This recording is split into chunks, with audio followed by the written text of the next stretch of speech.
ഈ അടുത്ത് തന്നെ പ്രധാനമന്ത്രി നരേന്ദ്രമോദി സന്ദർശിക്കുന്ന രണ്ട് രാജ്യങ്ങളാണ്. ഒന്ന് ജപ്പാനും പിന്നീട് ചൈനയുമാണ്. ജപ്പാനിൽ പോയതിന്റെ പിറ്റേ ദിവസം, അടുത്ത ദിവസം തന്നെ അദ്ദേഹം ചൈനയിൽ പോകും. ഷീ ജിൻപിങ്ങുമായിട്ട് കൂടിക്കാഴ്ച നടത്തുന്നു എന്നുള്ളതാണ് ഏറ്റവും പ്രധാനപ്പെട്ട വിവരവും.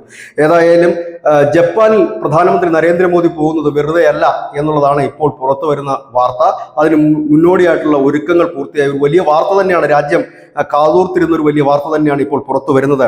ഈ അടുത്ത കാലത്ത് ചൈന ഇന്ത്യക്കും മറ്റു പല രാജ്യങ്ങൾക്കും ഈ റയർ മെറ്റൽസ് തരുന്നത് നിർത്തിവെച്ചിരുന്നു. ഇത് നമ്മുടെ വാഹന വിപണിയെ, അതായത് വാഹന ഉൽപ്പാദകരെ വലിയ രീതിയിൽ ബാധിക്കുകയും ചെയ്തിരുന്നു. വാഹന ഉൽപ്പാദനം മന്ദഗതിയിലായിരുന്നു. പ്രത്യേകിച്ച് ഈ ഇലക്ട്രിക്കൽ കാറുകൾക്കും മറ്റുമൊക്കെ വലിയ പ്രതിസന്ധി അത് സൃഷ്ടിച്ചിരുന്നു. ഇപ്പോൾ ഇതാ ഒരു പുതിയ വാർത്ത എത്തിയിരിക്കുന്നു. ഓട്ടോമൊബൈലിലും ഇലക്ട്രോണിക്സ് ഉൽപ്പന്നങ്ങൾ ഉപയോഗിക്കുന്ന നിർണായക ഘടകങ്ങൾ നമ്മുടെ രാജ്യത്തുണ്ട്. അത് ഖനനം ചെയ്യാൻ അനവധി കമ്പനികളുമുണ്ട്. അതിനൊക്കെ നമ്മൾ സബ്സിഡി കൊടുക്കുന്നു. ഇപ്പോൾ അതൊന്നുമല്ല നമ്മുടെ വാർത്ത.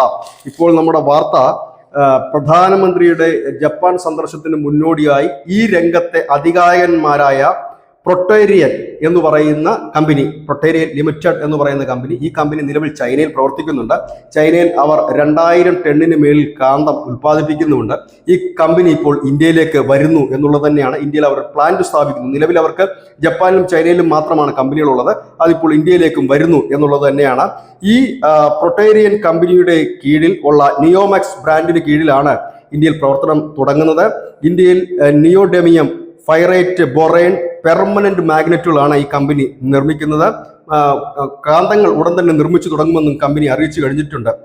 ഏതായാലും ചൈനയിൽ ഇത്രയും കാന്തങ്ങൾ ഉൽപ്പാദിപ്പിക്കുന്ന ഈ കമ്പനി ഇന്ത്യയിലേക്ക് എത്തുമ്പോൾ അത് ഇന്ത്യയുടെ വാഹന വിപണിക്ക് ഒരു വലിയ മുന്നേറ്റം തന്നെ ഉണ്ടാക്കും. അതായത് ചൈനയുടെ ഈ ഒരു മെറ്റൽസ് തരാതിരിക്കുന്ന ആ ഒരു നടപടിയെ ഇതിനെ തടയിടാനും കഴിയും.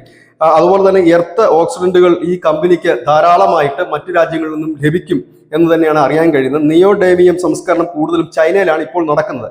ഇന്ത്യയിലും ഇതിന്റെ വലിയ ഒരു കരുതൽ ശേഖരമുണ്ട്. അതിന് ആയിട്ടുള്ള ഖനനങ്ങൾ ഇപ്പോൾ നടന്നുകൊണ്ടിരിക്കുകയാണ്. ഒപ്പം തന്നെ മ്യാൻമാറിലും ഒക്കെ വലിയ കരുതൽ ശേഖരമുണ്ട്. ഏതായാലും ഈ ലൈറ്റ് റയർ എർത്ത് കാന്തങ്ങൾ നിർമ്മാണം നിലവിൽ നമ്മുടെ ഇന്ത്യൻ കമ്പനികൾ നടത്തി തുടങ്ങിയിട്ടുണ്ട്. കഴിഞ്ഞ ദിവസമൊക്കെ ഈ മഹീന്ദ്ര പറഞ്ഞത് തങ്ങൾ ഇതിന് ബദലായിട്ടുള്ള ഒരു കാന്തം വികസിപ്പിച്ചുകൊണ്ടിരിക്കുന്നു, അത് ഏതാണ്ട് പരീക്ഷണമെല്ലാം വിജയിച്ചു കഴിഞ്ഞിരിക്കുന്നു എന്ന് പറയുന്നു.